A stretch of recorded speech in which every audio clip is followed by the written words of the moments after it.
জয় রাম, জয় গোবিন্দ। সকল ভক্তবৃন্দকে জানাই আমার প্রণাম। গুরুদেবের চরণে শত সহস্র কোটি প্রণাম জানিয়ে আজকে শ্রী রোহিণী কুমার মজুমদারের বর্ণিত ঠাকুরের এক সুন্দর লীলা বর্ণনা করছি। মনে স্মৃতির পাতা যতই উল্টাইয়া যায়, দেখিতে পাই আমার মনোজগতে ঠাকুরের অলৌকিক কার্যাবলী একটি একটি করিয়া অজস্র কাহিনী সৃষ্টি করিয়াছে।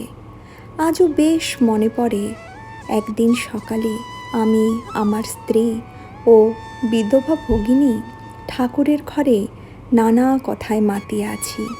তখন প্রায় 9:30 বাজে। হঠাৎ শুনিতে পাইলাম যে ঘরের ছাদ হইতে কি একটা জিনিস পড়ার শব্দ হইল। ছাদের উপরে একটি কাকের কা কা কা শব্দ শুনিতে পাইলাম। কি পড়িয়াছে দেখিবার জন্যে ঠাকুর আমাকে আদেশ করিলেন। বাহিরে গিয়া দেখি একখানি সুন্দর আমসত্ত্ব পড়িয়া আছে। আমসত্ত্বখানি প্রায় 6 ইঞ্চি লম্বা, 4 ইঞ্চি চওড়া, 2 ইঞ্চি পুরু, রংটি হলুদ।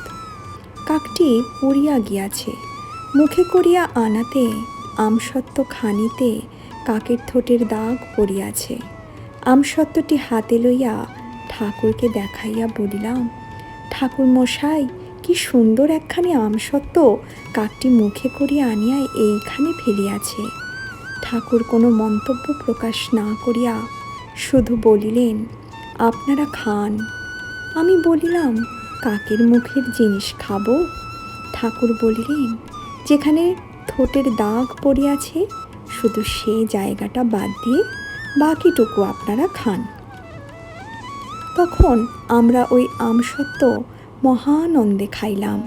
আমসত্ত্বখানা অতীব চমৎকার। ইহার প্রতিটি স্তরে দুধের সর ও মিশ্রির টুকরা দেওয়া ছিল।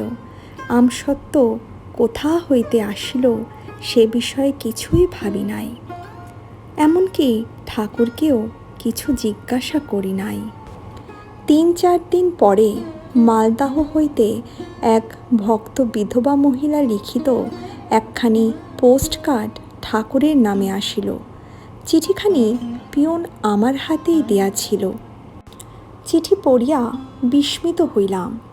চিঠিতে তিনি জানাইয়াছেন, ঠাকুর, আপনি আমসত্ত্ব খাইতে চাইয়াছিলেন। অতি যত্নে 1 মাস ধরিয়া একখানি আমসত্ত্ব প্রস্তুত করিয়াছিলাম। মনে করিয়াছিলাম আপনি এখানে আসিলে ওই আমসত্ত্বখানা আপনার ভোগে উৎসর্গ করিব। অনেক দিন হইয়া গেল আপনি আসলেন না। পাছে আমসত্ত্বটি নষ্ট হইয়া যায় এই ভয়ে মধ্যে মধ্যে রৌদ্রে দিতাম। আজ আমসত্ত্বখানি রৌদ্র দিয়া কাক তাড়াইবার জন্যে ঘরে একটা লাঠি আনিতে গিয়াছিলাম। তাহার মধ্যেই একটা কাক আমসত্ত্বখানি লইয়া পলায়ন করিল। আমার এত সাধের এই আমসত্ত্বখানি আর ঠাকুরের ভোগে দেওয়া হইল না।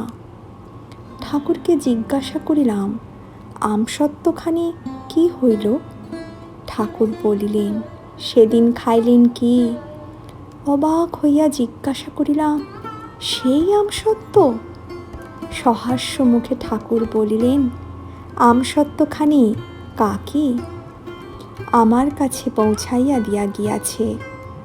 ঠাকুর সেই দিনই আমাদের ভগিনী বিধবা মহিলাকে চিঠি দিয়া জানাইলেন যে তিনি ওই আমসত্ত্বখানি পাইয়াছেন। উহা খুবই সুস্বাদু হইয়াছিল।